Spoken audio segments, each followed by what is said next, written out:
Okay, good morning, good afternoon, everybody. My name is Douglas Webb. I'm the Global Health and Environment Advisor at the UN Development Programme. We've got an interesting conversation today about the relationship between data and, in this case, pandemics. We're going to be looking at integrating multidimensional data and COVID, and talking about climate change as well. We've got some great speakers from WHO, from University of Oxford, and from our own organisation, UNDP. Now, we've got some quite complicated questions to address, and the panel are going to ably answer all these big questions. What is the relationship, perhaps, between data and action? Is data just a witness to the situation, or is it actually driving the situation? We often despair at the amount of information available and perhaps the lack of action. So how is the data being generated in the relation, in this case, COVID vaccines, or the response of governments, and the actual driving of the response itself?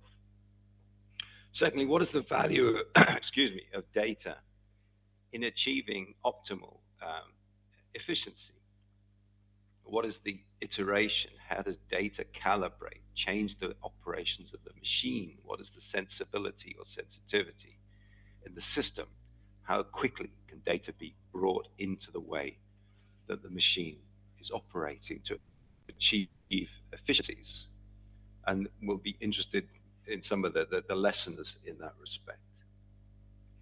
What happens, thirdly, when you've got competing storylines, you've got competing narratives? We talk about our post-truth environment, multiple truths. What happens if the data itself is contested? There is no one singular truth. How does the data or the representation of the information cope in an environment where information itself is just one input into the way that the system is functioning, and there are other forces at play?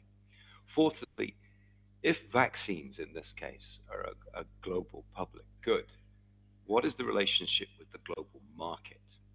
We've seen in COVID the pervasive nature of the market. What is the relationship between data driven by equity concerns and the market, which is driven by obviously other forces, intellectual property, hoarding, pricing structures which operate outside, and other incentives? How is data challenged and deviated a market system? How do we value equity itself? Very often we talk about equity, but what do we value it? What's its valuation? How does the data push us to reach the light first? How does data allow coverage in respect to the most vulnerable in the context of scarcity?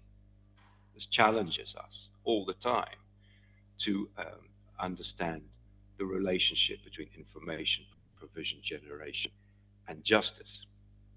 And what do we learn from all of this in relation to other health concerns that are coming our way, particularly in relation to climate change, where 58% of pathogens affecting humans are affected and aggravated by climate change? This is something we need to take forward. This isn't just a conversation we're going to have and finish.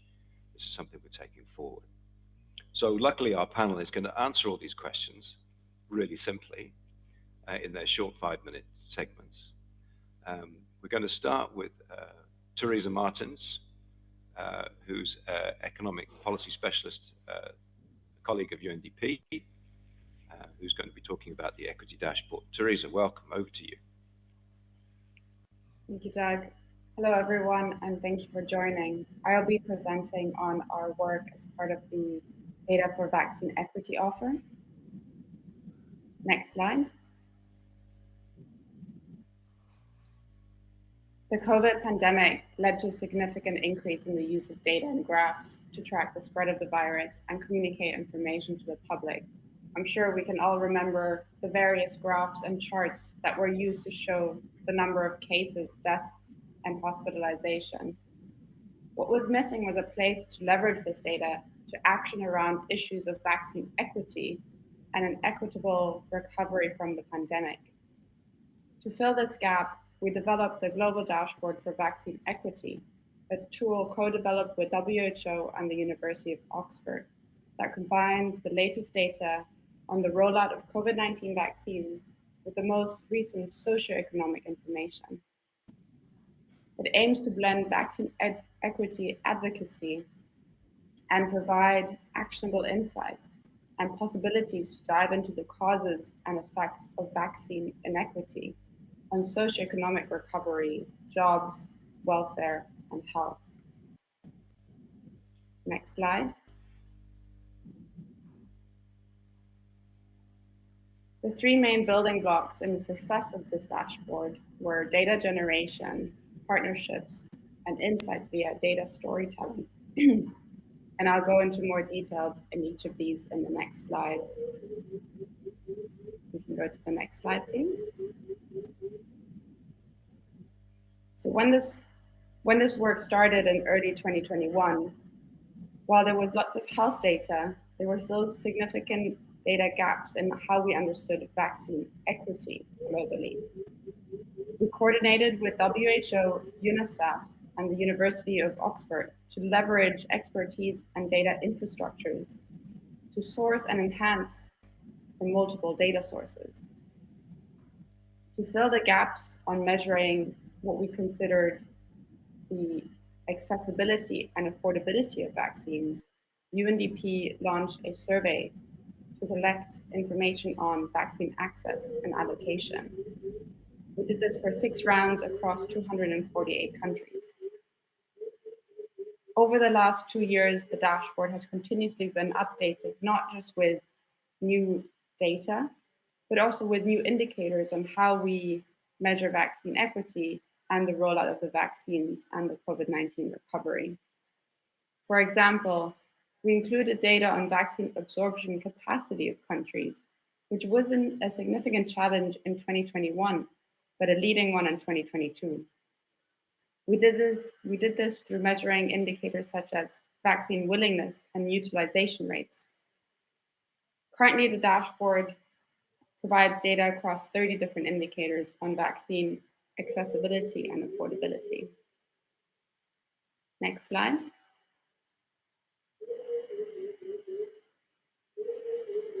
None of this would have been possible, of course, without the partnership with WHO and the University of Oxford to create a single product, a dashboard that allows leveraging a broad range of expertise, bringing in partners, socioeconomic, health, and policy expertise to really create a broad breadth and relevance of the dashboard.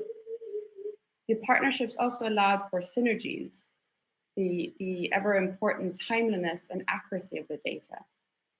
It ensured good quality assurance, and as Doug mentioned earlier, for the existence of multiple but synergy stories around the data. Next slide.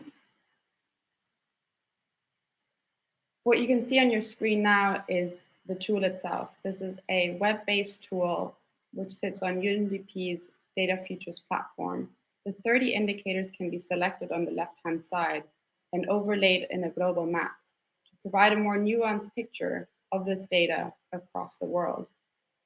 Hovering over countries will show you the indicators selected, but the user is also able to select a specific range to see which countries fall into this range globally. So which challenges are the same across countries in various regions.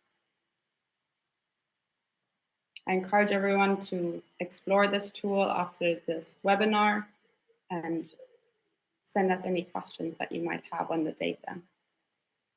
The same information can be shown in a scatter plot, perhaps for more advanced users to see specific trends across regions, income classifications of countries, and highlight specific groups of countries that may be in a low or high range in this scatter plot. Again, the same 30 indicators are viewed in a bar chart to see how countries rank in specific indicators. We can go to the next slide, please.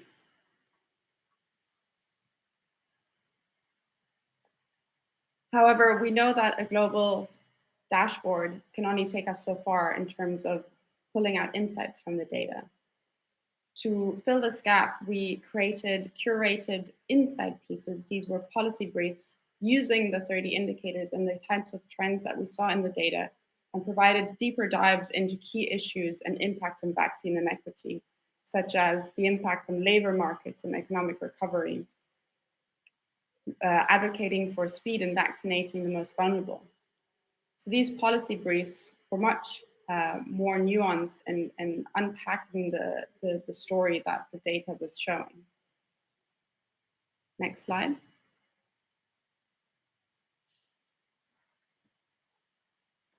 We know that a global dashboard can only take us so far in providing relevant insights for national policymakers.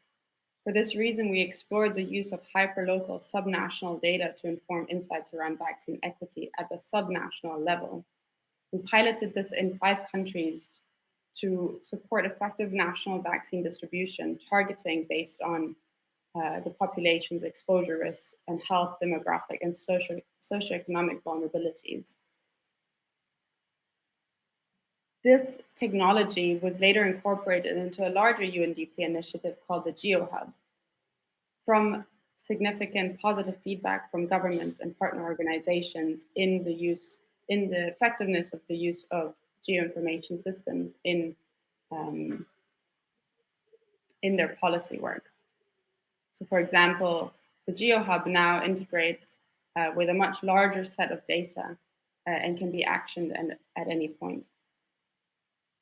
So with that, I conclude the first section of this presentation and hand back to Douglas. Thank you very much.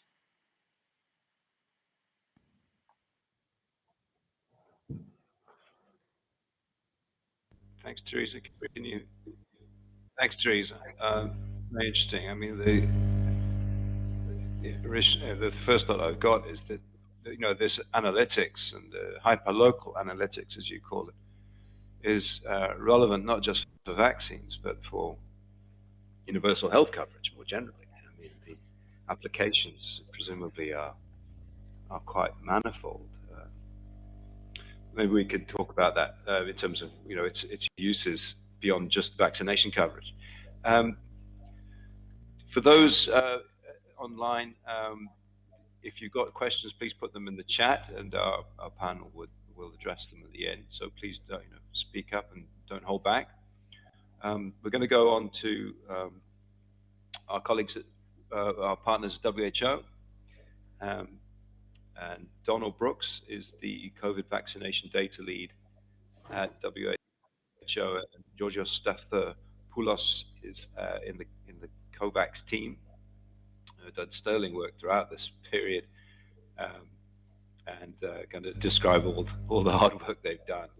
Donald, over to you. Welcome. Excellent. Thank you, Douglas. Good morning, good afternoon, colleagues from wherever you're calling in. As Douglas mentioned, my name is Donald Brooks, and I'm the COVID-19 vaccination data lead with WHO headquarters. And I'm also the data analytics and monitoring lead for the Vaccine Delivery Partnership, the operational arm of COVAX. Could we move to the next slide? Thank you. As has been the case across sectors within the context of the COVID-19 pandemic, the vaccine rollout has required an unprecedented level of both in-depth, both in terms of breadth and scope, but also in terms of frequency, so near real-time data from not only traditional health sectors, but from across sectors.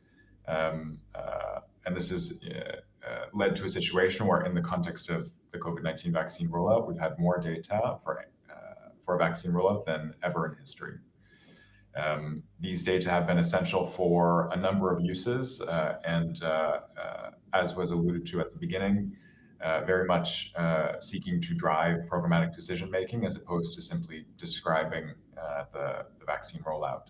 And so in the context of both COVAX and WHO's activities, These decisions have largely fallen into two categories. Of course, these data are used across different areas, but two in particular, one being supply allocation. So through the COVAX mechanism, or for instance, on a regional level through the Africa CDC, Africa Union led AVAT mechanism, aiming to ensure access equity, as well as then to support the provision of delivery or implementation assistance, aiming to ensure that even if supply is equitable at the access side, that this is implemented through the last mile.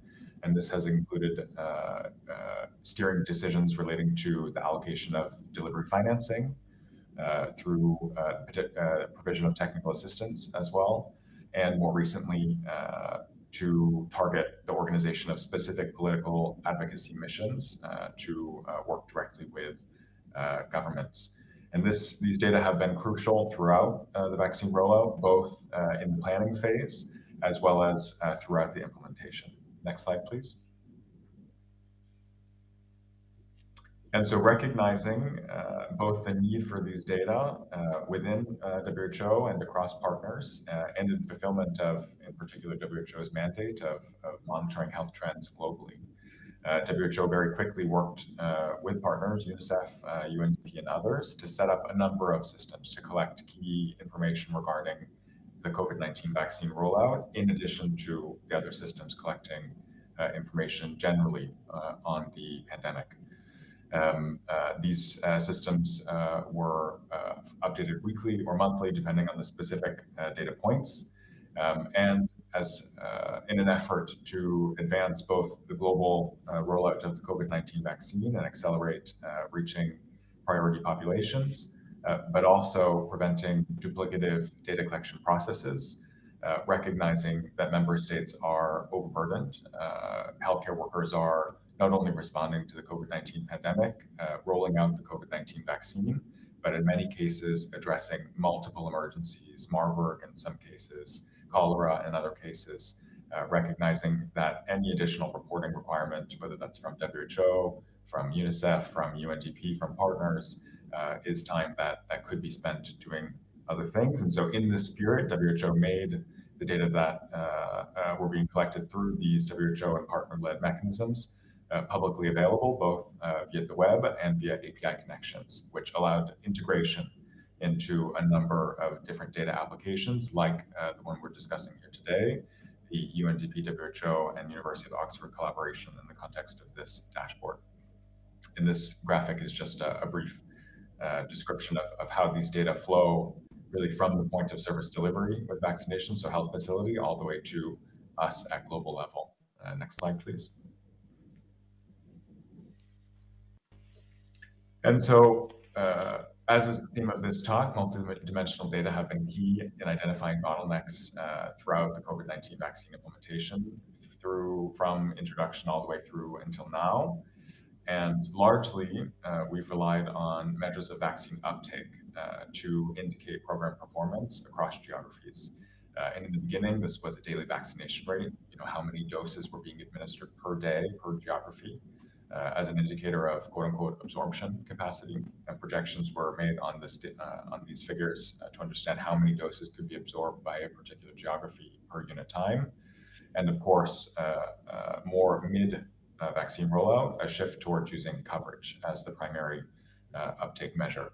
These both enable directionality understanding of where we're going with the vaccine rollout. We can see if countries are slowing down, speeding up, but obviously we don't have the insights behind these numbers, using only these numbers that indicate why this is the case.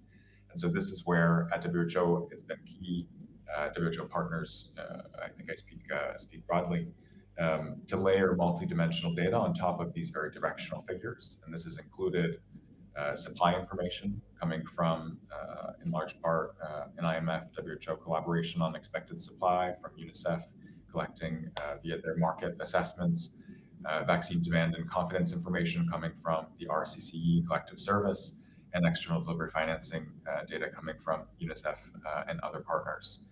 And using and overlaying these data, an example of just a few graphs on the side, has allowed us to look at that next level down to identify the root causes of geography-specific blockages to vaccine absorption. Next slide, please.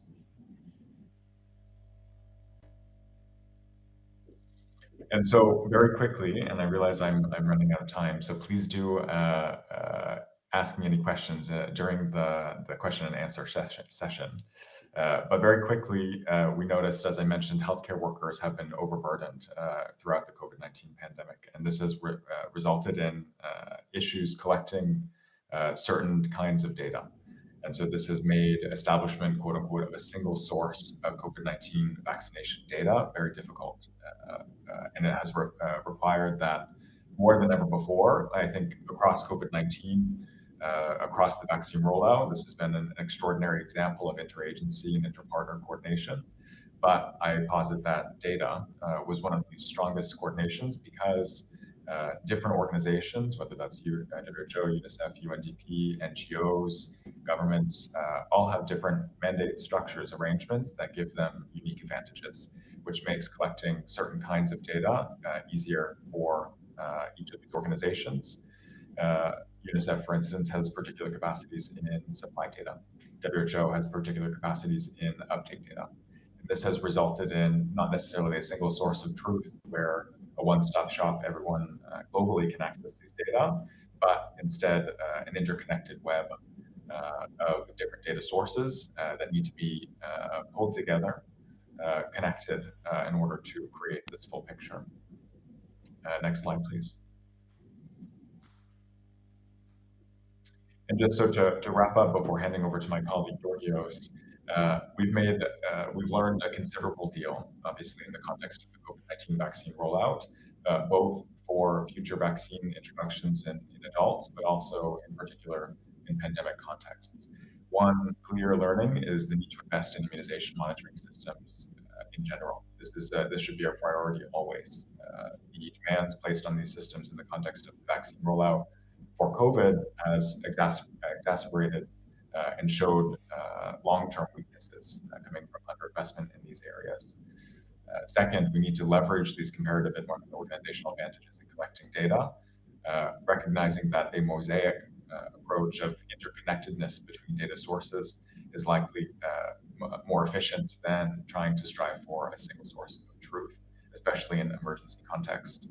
And finally, generally, we saw hundreds of dashboards pop up in the context of the COVID-19 vaccine rollout. We need to recognize that this will happen while also actively working against it and making sure that information is not desensitizing key populations, and really aim to interlink these dashboards to the greatest extent possible, like we've done with the UNDP dashboard, to make sure that WHO data was not being recollected elsewhere, that it was being displayed equally. With that, over to you, Georgios. Thanks, Donald, and good morning, good afternoon, and good evening from me, colleagues. Georgios Stathopoulos from WHO. I'm focusing on improving access to vaccine markets, and I am co-leading the COVAX Joint Allocation Task Force. In the next few minutes, I'm going to demonstrate how at WHO we use multiple sources of market data to deliver impact on countries and on global policy making. And for that purpose, I will go a bit beyond COVID in this talk. Next slide, please. So the vehicle through which we collect this information and we inform global and local access strategies is MI4A, which stands for Market Information for Access to Vaccines. This is an initiative, and it's practically a peer platform through which we collect data from countries, and this is what we call demand data. So this means that countries come to us and they offer information regarding the volumes they procure, vaccine volumes, the prices they pay, the products they procure, the length of the contracts, and similar information. And then we also collect data from the supply side, and this is the manufacturers. So the manufacturers share with us data regarding the supply they're going to make available in a course of a few years from now. By gathering this data, we then try to cover the global vaccine market landscape, and we use it to enhance price transparency and inform local and global access strategies. The MI4A objective is threefold. We want first to enhance the understanding of the global vaccine market. We then leverage this understanding to convene global health partners to define strategies. And we finally move to implementation by strengthening national and regional capacity for improved access to vaccines. Next slide, please.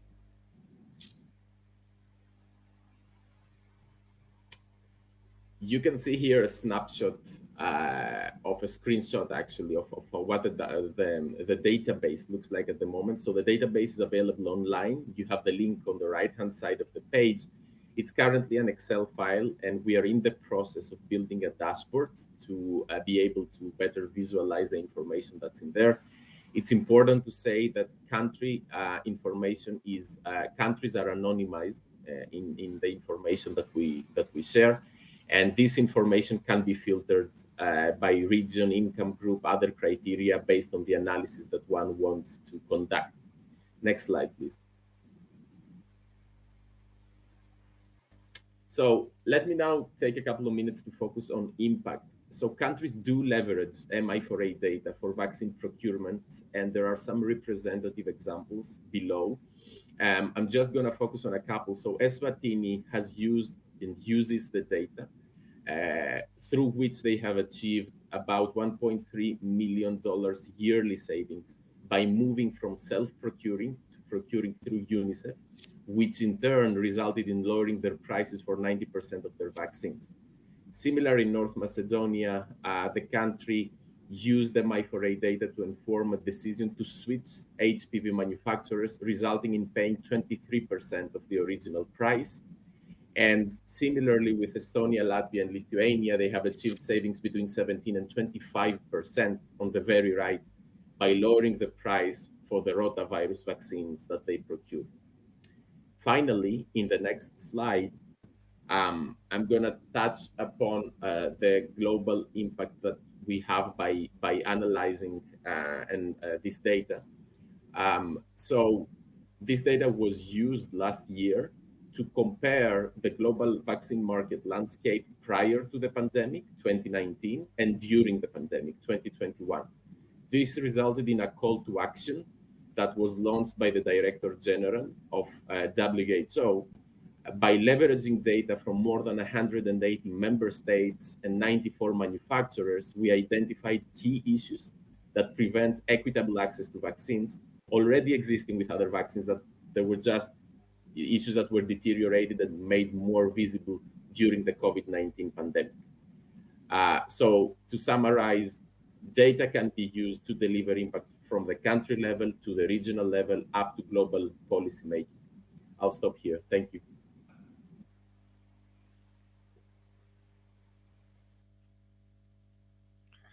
Thanks, Donald. Thanks, Georgia. It's very interesting. I have hundreds of questions, which I'll hold because there's lots of interesting stuff in there. But thank you very much. We'll return to some of those issues, I think. Let's turn now to the question of governments. Now, obviously, the COVID story, in a sense, is this sort of clash of scientific triumph in relation to vaccine production and then sort of governance failure regarding many of the policy responses, the politicization of the responses, the lack of relationship between evidence and policy, and of course vaccine inequity. So this is an interesting question in itself as to how government behaviors changed or evolved and what drives these different government behaviors. So Emily Cameron-Blake and Helen Tatlow from University of Oxford luckily have been analyzing all this, I think, and are going to tell us why governments have done what they did and how they've done it and how they've measured it, and should be interesting. Emily and Helen, over to you. Perfect. Thanks, Doug. Good afternoon, everyone. My name is Emily Cameron-Blake, and I am a former researcher with the Oxford COVID-19 Government Response Tracker, and I was also the team lead in our partnership with the UNDP on the Global Dashboard for Vaccine Equity. I'm going to give you a quick overview of what the tracker is and how it worked, and then Helen is going to give you a bit more detail about how we were able to be innovative and respond quickly during the pandemic. Next slide, please. So in March 2020, as the world was coming to grips with a variety of rules and regulations around the globe, the Blavatnik School of Government at the University of Oxford began to track how countries were reacting to the COVID pandemic. Over time, the tracker would come to systematically collect day-by-day data on 24 COVID policies, with a complete data set from the 1st of January 2020 to the 31st of December 2022. The data set is comprised of 4 indices, most popular and widely used of which is the Stringency Index. Covering 187 countries and territories and 9 subnational data sets on Australia, Brazil, Canada, China, India, Italy, and the UK, and the US, the data set is completely free for public and academic use. Next slide, please. The areas of COVID policy covered range from closure and containment policies, such as stay-at-home orders, workplace and business closures, school closures, and travel restrictions, to income support, financial stimulus provided to countries, and also health policies such as face mask requirements, and of course, COVID-19 vaccine policies. Next slide. All of our data is freely available on our data repository in GitHub, and it can be downloaded through the data folder. We also provide all information on the policy indicators that we collected, all documentation on that, and also how we calculated each of the indices. Next slide. So with such a vast and detailed data set, one of the questions that we're often asked is, how on earth did you collect all of this data? Next slide. And the answer is with lots and lots of volunteers. We have harnessed the power of citizen science to collect and hand code all of the data within the data set. These volunteers came from all parts of the globe.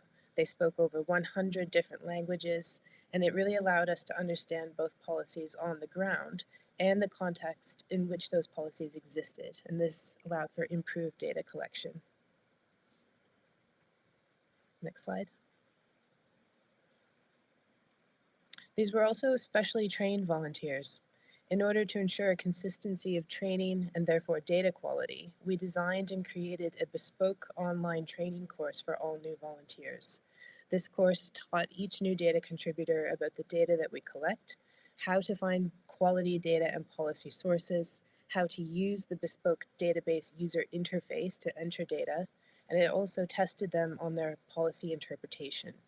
Each new volunteer contributor was required to pass a test with a minimum grade, and only then were they onboarded into a trial period for data collection within the program.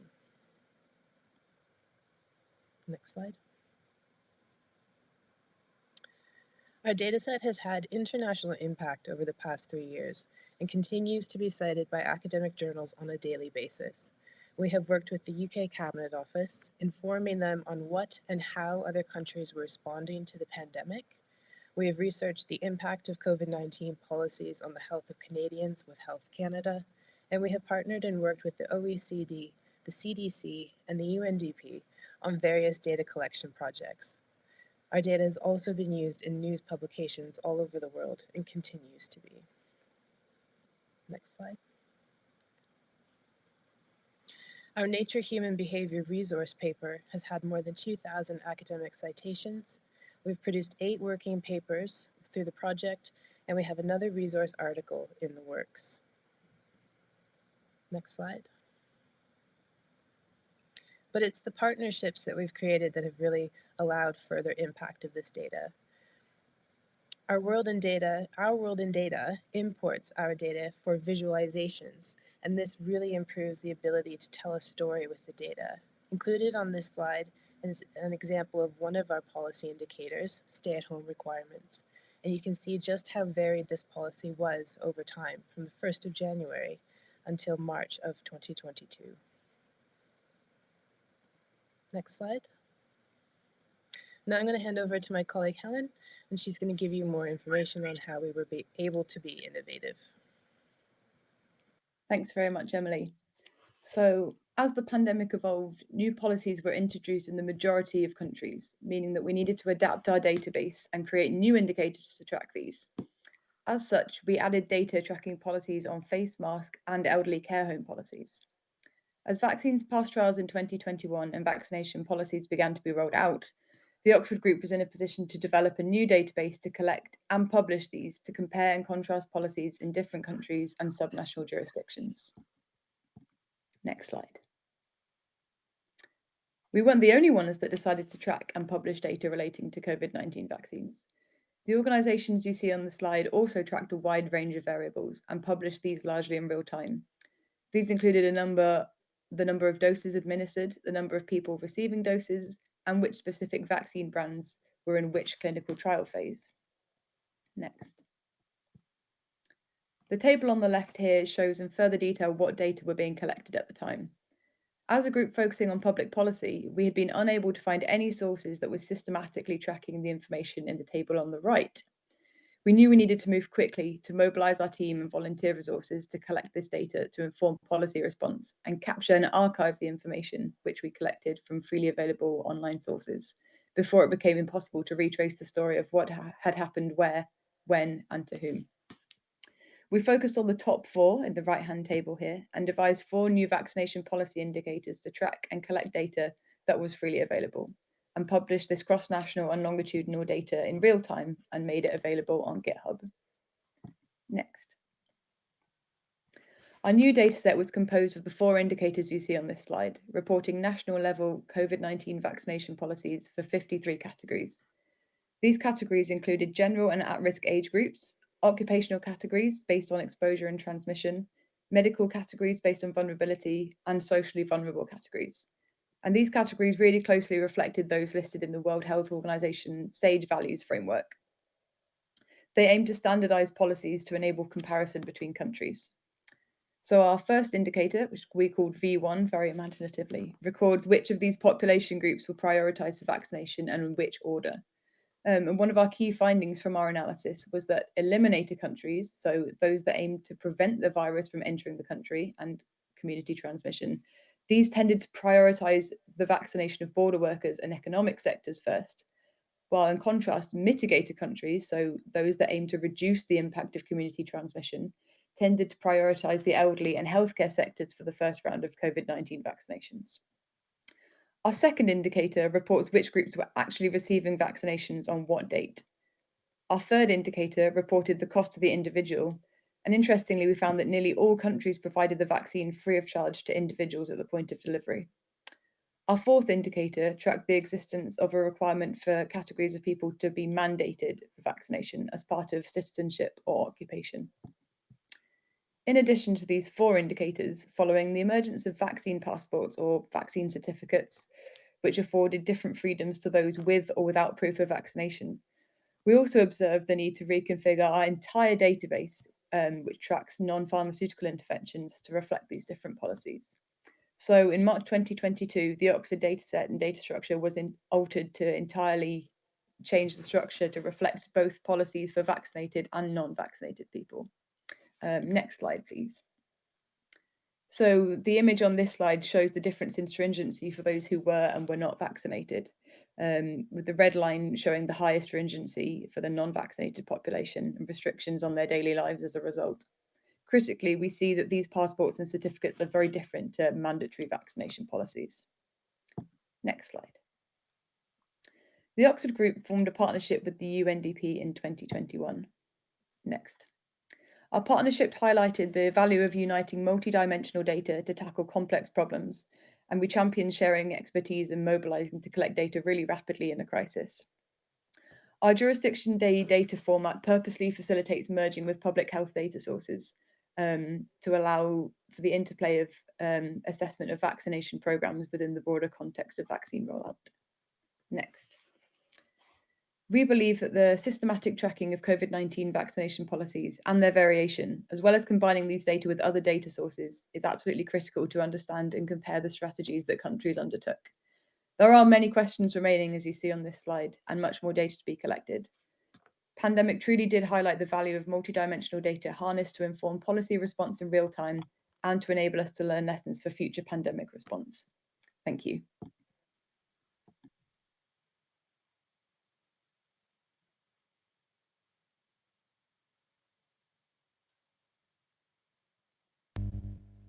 Can you hear me?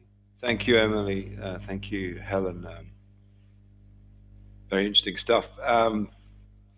Obviously, it raises the question, which I won't ask you to answer, but I may, if we have time, is is this question of the theoretical optimal response, in terms of this data that you've collected.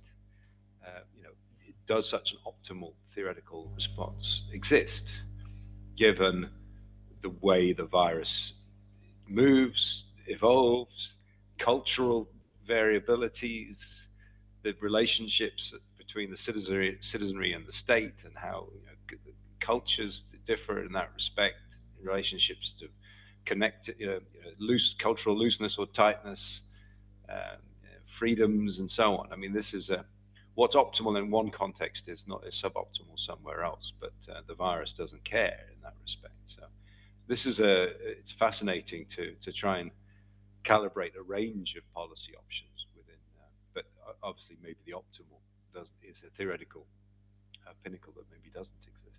I don't know. I don't know. University of Oxford, enlighten us. Okay, we'll come back to that one. All of this is useful for looking forward, and we're going to talk now about a different subject a little bit now, with trying to understand climate change and health, and again calibrating for the health sector, particularly the urgency of understanding what changing disease burdens mean for the health sector and how the health sector optimally responds. So my colleague Mashida Rashid is a policy specialist in our Bangkok team, describing some work we're undertaking. Mashida, over to you. Thank you, Doug. And I'm going to try and keep this as short as possible because I can see that time's flying by. Thanks to the presenters before me for very, very interesting presentations. And now we'll move on to something, as Doug said, quite different. Climate and health, and how we incorporate the data-driven analysis into policymaking.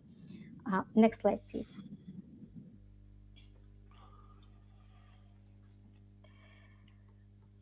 So, the climate change is the single biggest health threat facing humanity, and health professionals worldwide are already responding to the health harms caused by this unfolding crisis.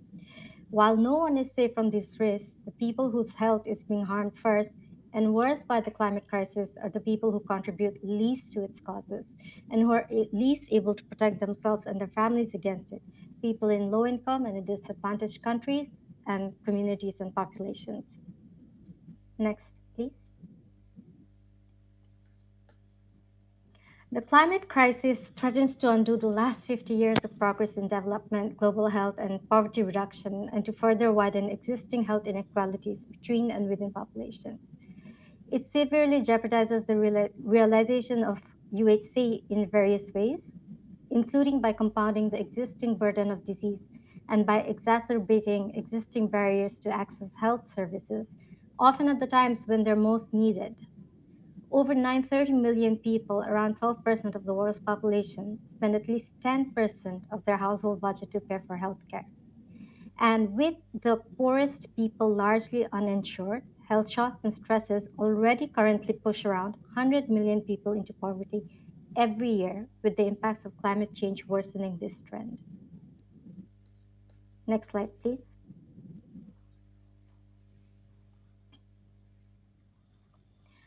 Because healthcare providers have different exposures based on location, time horizon, types of assets, and underlying vulnerabilities in their communities, they need a systematic approach to understand and prioritize climate impacts on their operations, finances, and reputation.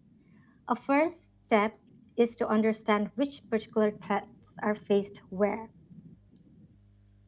Next slide, please. So while the world has largely galvanized around the concept of mitigation, and I am by in no ways implying that mitigation is not important in the way of reducing carbon emissions, fossil fuels, etc. The reality is that adaptation is also a core need, and finance needs to flow that way, demarking the reductionist approach that mitigation is the only way forward. At COP26, developed countries agreed to at least double finance for adaptation from 2019 levels by 2025. And at COP27, developed countries must also specify how they will ensure this finance reaches those who need it. This means committing more finance for locally led adaptation, ensuring local people and organizations, often disproportionately vulnerable to climate impacts, have a say in investment decisions and can access the resources required to build resilience. Currently, adaptation finance is predominantly delivered through grants, while public mitigation finance takes the form of loans. Estimated adaptation costs are 5 to 10 times greater than international adaptation finance flows to developing countries. Apart from innovative financing mechanisms, other non-government actors, businesses, investors, and cities need to play an increasingly important role in climate finance and climate adaptation. Next slide, please. Which brings us to a bold initiative that UNDP is taking with its project Building Health Systems Resilience to Climate Change in 5 LDCs. And we are tasked with an output. It's part of a larger WHO project, but our output is to ensure that the health and national adaptation plans are effectively integrated into ongoing national adaptation plan processes. Now, how do we do that?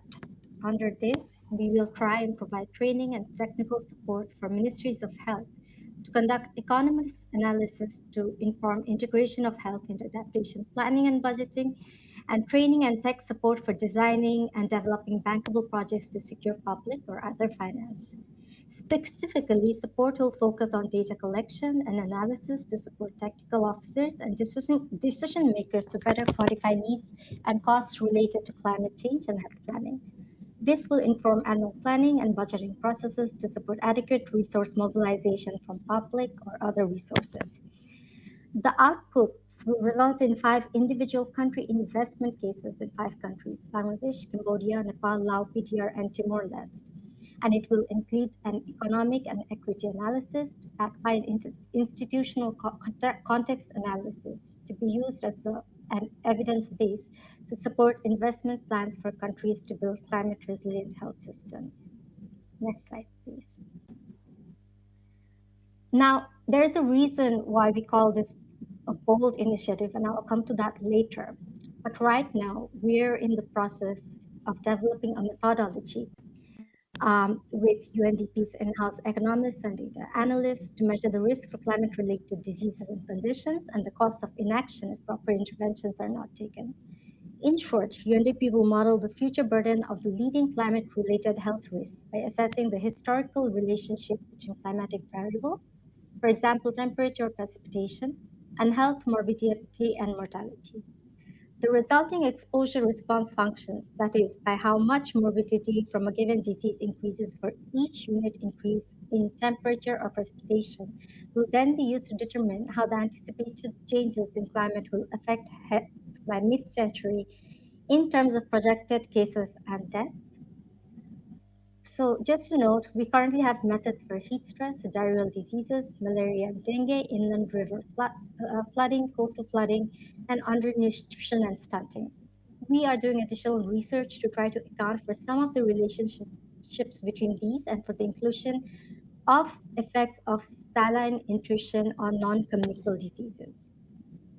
For the economic analysis, this estimates will be costed by assigning a dollar value of the expenditures incurred by the individual, example, direct medical costs like out-of-pocket medication, or the health system, example, treatment costs, and by society, example, with lost productivity.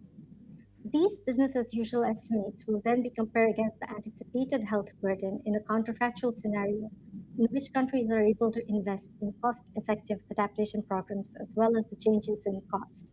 in the business as usual case, and the total societal cost, I mean the adaptation scenario, which is the cost of adaptation plus the societal costs, which we expect would decrease. Next slide, please. So this is where I explain why it's a bold initiative. There are several challenges. The first being the lack of data, especially in LDCs, LMICs in the Pacific. Most of these countries lack the systematic approach to capture climate-related health data, as there are also other competing priorities. Even now, in some of these countries, climate and its health impacts, although the urgency is more apparent, for example, through the recent floods that we experience in Pakistan, climate change still remains an unseen threat when compared to other diseases, epidemics, and pandemics, and it is difficult to clearly establish the causality. Next slide, please. The other challenge is getting several actors together around the same table to influence meaningful policy decisions. Climate and health cannot be standalone pieces, and there are many other ministries apart from health and environment that needs to be involved, such as the ministries of finance, local planning departments, land use ministries, ministries of meteorology, UN agencies, and international financing institutions. On this, we are banking on the fact that UNDP has had experiences in bringing together different ministries together to discuss issues such as non-communicable diseases and their risk factors using impacts on SDGs as an entry point. As an example, UNDP has developed a series of briefs on multisectoral actions on how NCDs affect each sector and what actions each sector can take. So we've talked to ministries of education, finance, environment, and we've sort of come up with these briefs where we point out what each sector can do to prevent NCDs. Also, we've conducted many dialogues with different ministries and other stakeholders using NCDs and its risk factors such as tobacco control to open up conversations on how each sector has its own unique part to play and that policy decisions are taken across the table uniformly and together. Next slide, please. Adapting to climate change requires a concerted global response. This includes leveraging innovative forms of blended finance, forging new multi-stakeholder partnerships, and incubating innovative solutions to adapt to climate impacts. A similar model to that of the NCD and tobacco control investment cases, which UNDP and WHO has carried out in over 40 countries, can be used, as well as sectoral briefs, multi-stakeholder dialogues, and advocacy. We hope that through this project, UNDP can make an investment case for climate and health and find entry points into integrating climate and health into the health national adaptation plans as a first step and reach policy and decision makers to make best available use of this data. This can be an evidence base for future research and policy interventions within the countries, but also in replication and scaling up in other countries of the region and beyond. Thank you. Sheila, thank you. Thanks very much. There's the climate and health area is a new data ecosystem all in itself, which is only really just starting to be constructed. Now, colleagues, we have 7 minutes left. And I don't see questions in the chat. So permit me to just dream up some questions of my own to the panel, which I am doing right now. Teresa, let's start with your good self. The issue we've got always when we have emergencies and peacetime, as we sort of flip between the two, is how to to invest in the data systems which are operating during the crisis, which are then going to be valuable during peacetime. So in terms of the dashboard that you've been developing or working on, how can we use that? What is the architecture? What is its usefulness for things like hypertension or diabetes or tracking the changing disease burdens, which are not nasty pathogens, perhaps? I mean, what is the architectural transference, if you like, or does it just all stop now because it's not COVID vaccine? Thank you, Doug. That's a great question. And so provide a little bit of context, so the Data Futures platform, which is linked in the chat, UNDP's flagship data, go-to-data online web portal, really was born during the COVID pandemic, but has gone way beyond that. So the Global Dashboard for Vaccine Equity was one of the flagship initiatives to bring multidimensional data to tell the story around socioeconomic recovery. But it hasn't stopped there. I think the number of data storytelling and data dashboards on the Data Futures platform has been exponential and gone into a variety of other topics such as electricity, energy, vulnerability,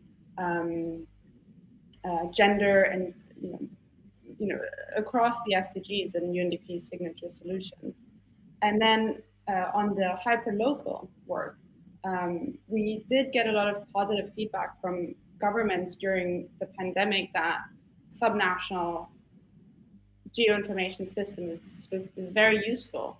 But the introduction of a new tool, as you can imagine, during a crisis was very difficult in a very resource-constrained situation. But there was enough appetite for us to say, let's invest in a larger infrastructure called the GeoHub, which was also presented this week at the World Data Forum. So we have a ready-to-go tool, and we can upload whatever information that we have and make available, and make those connections across multiple SDGs, multiple data sources. So to answer your question, it definitely did not stop here. It opened our eyes to new innovative data infrastructures, data solutions that can be utilized and scaled post-pandemic, and have been. Thank you. Right. I think the ability to respond to local demands is absolutely essential. So it's great to hear that is happening. Donald and Georgios, I'm conscious that when you're battling with the last mile, in a sense, in upping the figures on COVID delivery, vaccine delivery, you're up against, in a sense, declining demand from many countries who were basically saying that we need lots of other things too. We need other vaccines. We need other support. How did you manage this tension of ensuring that, in a sense, you were, while still focusing on vaccination for COVID, you were also addressing all these other pre-existing demands at the same time without being inequitable, in a sense, in the work that you were doing? I can start perhaps, and Georgios, perhaps you can add on after. I think it's a great question, a timely question. I think generally, as the pandemic has evolved, the vaccine rollout has necessarily evolved as well. Just from the data side, we've been seeing for a while now that trends in coverage, daily vaccination rate, kind of the key metrics that we've been using to follow the vaccine rollout have been now in much smaller increments and less, and generally happening more slowly. So it's clear that as countries reach higher levels of primary series coverage, demand necessarily will decline. I think if we look at places where these coverage levels aren't as high, that are perhaps facing multiple emergencies at the same time, whether that be polio, cholera, cyclones. If we look at East and Southern Africa of late, it's really about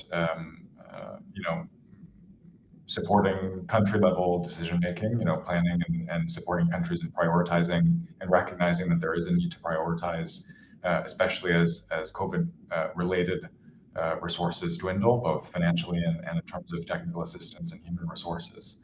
I think the general approach has been a recognition that we need to move towards the routinization of COVID-19 vaccines, the integration of these vaccines into national immunization programs, into primary health services,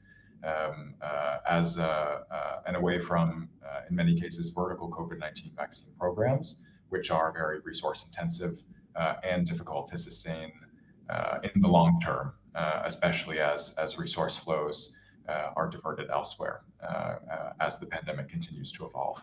So it's really about, in this circumstance, supporting country-level prioritization, while continuing to advocate for the protection of highest risk groups and high-risk groups, excuse me, notably healthcare workers, older adults, those with comorbidities, and the immunocompromised. I don't know, Georgios, if you would have anything to add. Yeah, just a couple of very brief thoughts to complement on what you said, Douglas. So we did experience an unavoidable, I would say, backsliding with respect to other routine vaccination programs, and this was made more clear in the aftermath in the last year.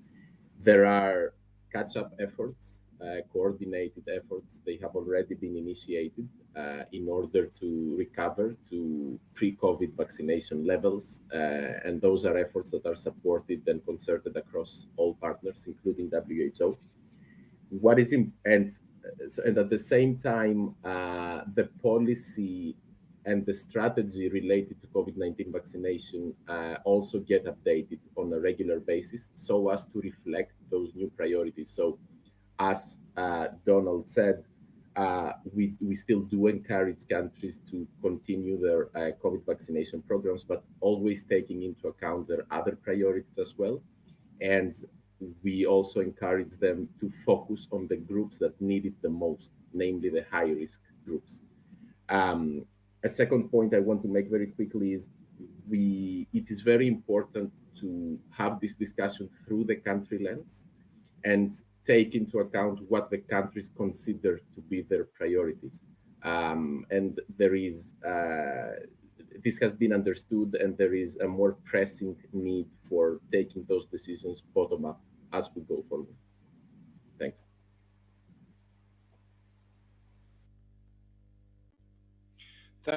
Thanks, Georgios. Thanks, Donald. I'm conscious of time, but let's try a leap of faith here and see if we can get a question from the floor. Is it possible for the organisers to see if there's any question from the floor? And if that's possible,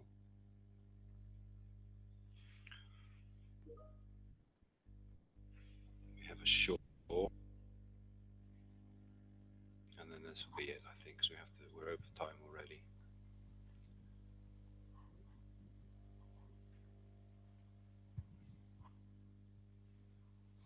Yeah, I know.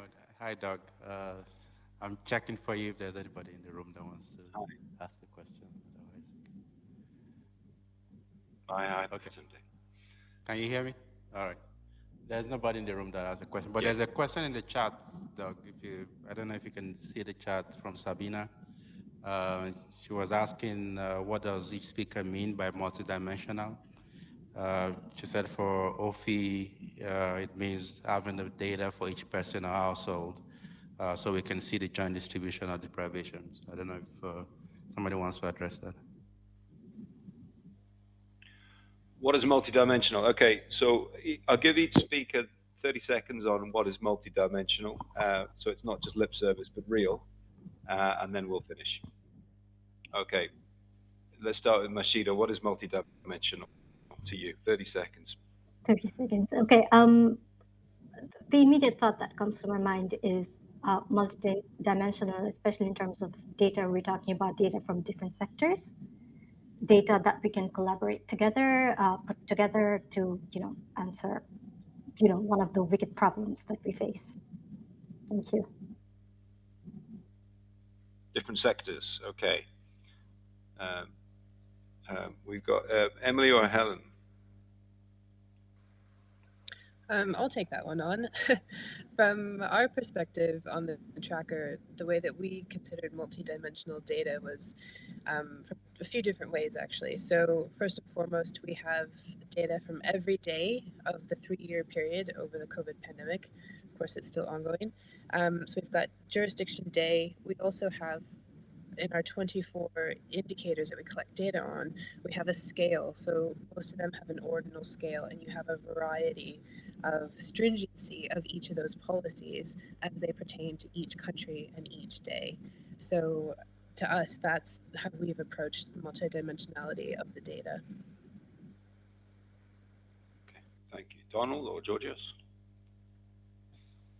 No, great, thank you. I have the benefit of going after two very smart colleagues, so I will parrot a bit what they were saying. No, I agree. I think it's very much from our perspective, multi-sectoral consideration first. So for us, in the context of COVID-19 vaccination, it was layering on top basic operational data of the vaccine rollout with financing data, fiscal space information, supply information, contracts. So kind of the broader, value chain of getting a vaccine from R&D financing to a vaccination in an arm. Specifically for us as well, it's obviously this time component, looking at how these things change over time.